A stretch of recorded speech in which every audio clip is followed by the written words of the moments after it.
আমরা ব্রেক নিয়েছিলাম খাওয়ার জন্য, খাওয়া হয়ে গেছে, এখন আবার আমরা দিচ্ছি। বলো কেমন লাগছে? খুব ভালো লাগছে। প্রচুর লোক হয়েছে আজকে, ছুটির দিন শনিবার। আমরা এসেছি, আমার পিঠটা ভার, ফোনে বইয়ের ভেতরে, ব্যাগে বই।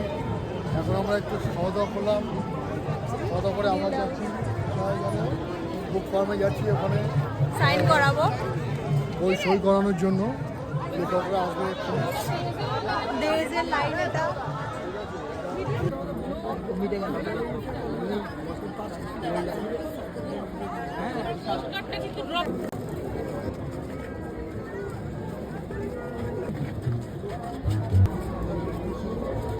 আমাদের বইমেলা এখনো ঘোরা চলছে, অন্ধকার হয়ে গেছে।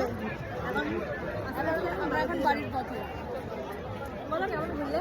দারুণ ঘুরলাম, খুব মজা হলো। খুব ভালো লাগলো, কষ্ট হলো, বই বয়ে বয়ে পিঠ ঘাড় ব্যথা হয়ে গেছে, কিন্তু তবুও মনে অনেক আনন্দ। মেয়ে বই পড়বে, সেটা আমার খুব খুশি। কত লোক বই পড়ছে, মানে এত ভিড় দেখেও ভাল লাগে। প্রচুর সমাগম আজ, প্রচুর জনসমাগম আজ, প্রচুর লোকের ভিড় হয়েছে।